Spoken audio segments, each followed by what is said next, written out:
Hey, what's going on? It's your boy BT, and I came here to talk some boxing with the thousands of True School Sports subscribers. Now, word to my brethren in Omaha, Nebraska. Shout out to Omaha, Nebraska. When we talk about Omaha, Nebraska, we gotta talk about Omaha, Nebraska's favorite son, one of the top 5 best pound-for-pound fighters in the world.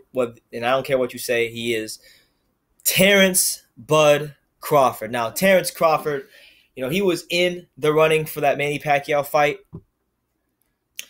And now it seems like it's not going to happen anymore, that ship has sailed, that his golden ticket has evaporated into thin air. But this is a good thing. This is the best thing that could happen to his career. I'll tell you why in a minute. Now, if you guys have been living under a rock over the last week or so, let me just tell you that Manny Pacquiao lost a very controversial decision to Jeff Horn and lost the WBO title, and he'll more likely seek a rematch as he has a rematch clause in his contract. And that puts guys like Terence Crawford on hold, and it looks like with the trajectory of his career, they will no longer meet. So Terence Crawford is not going to get the Pacquiao fight, more than likely. I don't think he will. With the current landscape of things, he will not get the Pacquiao fight. But this is the greatest thing that could happen to his career, and I'm going to get to that in a minute. But here's what Terence Crawford said just after Manny Pacquiao got robbed against Jeff Horn on Twitter. He said, I quote, SMH, shit's crazy. They wouldn't let me fight him, but they let him go over there and lose. Shake my head. So that's what it is, man. Terence Crawford frustrated that he's not going to land that big fight with Manny Pacquiao that could catapult him into superstardom if he wants. But this is a great thing. Now, had the ESPN on Top Rank deal not have everyone through, then I would say Terence Crawford is in a very terrible position. But now that Bob Arum has provided a platform for guys like Terence Crawford and Lomachenko and all of his other fighters to showcase their skills in front of a huge audience on ESPN in prime time, he's in a great position. He's in a great position. And the reason that him not being so reliant on the Pacquiao fight is great is because now he can no longer be cherry-picking certain opponents. He's got to, it kind of, you'd be led to believe that now with Pacquiao kind of being out of the picture for him, unless he plans to wait it out and waste the prime years of his career, he's going to have to move up to welterweight. That move from 140 to 147 will be sped up. It'll be expedited. It'll have to move up to 147. And it'll have to make the fights, the big fights that people want to see. The fights with Thurman and Danny Garcia and Earl Spence Jr. And the big names at 147 that we really, really want to see from Crawford. He'll have to go more up there and fight those guys. At least for now. Maybe if Pacquiao beats Jeff Horn decisively, knocks him out or something like that, then maybe it puts his name back in the running. But it's going to be a good thing because it's going to force Crawford maybe to fight one of these young guys earlier than he wanted or earlier than he planned, and not kind of like, put his eggs into one basket. Because, not even just in boxing, in life, it's never good to put all your eggs into one basket. You got to have a backup plan. So with that being said, Terence Crawford needs to move up to 147. He needs to start messing around at 140. Get this Indongo thing out the way, become undisputed, vacate after that, move up, and really challenge yourself. People really want to see you in that weight class. It's the glamour division in boxing right now.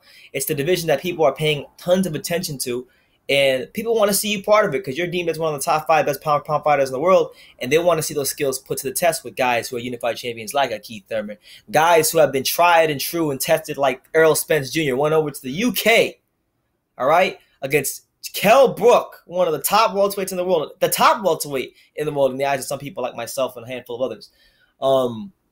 Went to Sheffield United and Bramall Lane, stopped him, okay? Is a true, proven, legitimate champion. I would even venture to say, no disrespect, Terence, big fan of yours. Got your picture right up there on my wall. I don't know if you guys can see, but his picture, where is it? You guys can't even see because there's a big old glare on it, but it's up there.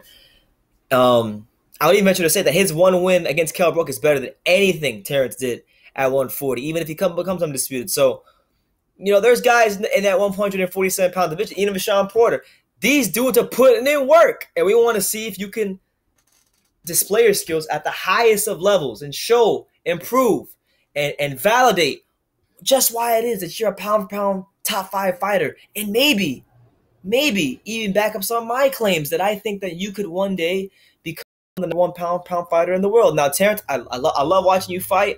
I'm an appreciative of you as a boxer, but you're never going to be pound for pound number one boxing at 140. There's just not enough names there, you know. I like one. There's fighters I like at 140. Like I'm a Granados fan. I like Amir Imam.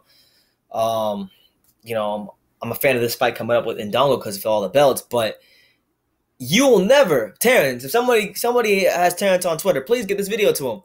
Terence Crawford, you will never ever in your life become a top number one pound for pound fighter and command those lucrative 7-figure paydays, maybe even 8-figure paydays if you become big enough of a star on ESPN. You'll never get the paydays you want staying at 140 boxing a bunch of guys that only hardcore boxing fans know. You got to go up to 147 and test yourself against not just guys who are some of the best fighters in boxing, but guys with names, guys who can offer some resistance towards you. And that's what it is, Terence. So this is the best thing that's ever happened to Terence's career because he can no longer be babied. He can no longer be spoon-fed guys like Thierry Jean and Hank Lundy that they brought from 135 to 140. He's got to fight guys at their best natural weight, and I hope that's what he plans on doing if he really wants to prove why he's the best in boxing. So I believe Terence is top 5. I believe he has a chance to really prove he's number one over this next year or 2 years. I'm just hoping that he actually goes through and attempts to do that and doesn't accept being spoon-fed cherries. So that's what it is. I like Terence Crawford, and I believe firmly that Manny Pacquiao getting robbed against Jeff Horn could have been the greatest thing that ever happened in his career because now he has that ESPN on Top Rank platform where he can go and he can fight top guys in front of big audiences. And if he looks spectacular like he always has, that only bodes well for him in his career. And people will take to him just for how he fights in the ring. So that's what it is, guys. Let me know what you think. Is Terence Crawford not fighting Manny Pacquiao in the near future great for his career? I think if he goes in there and performs the way he does on ESPN, it can bode very well for him. But you guys let me know what you guys think in the comments down below. Man, subscribe, man. Tell everybody, go subscribe. And you can love me or you can hate me, but I'm just giving dang it. So until next time, take care, guys.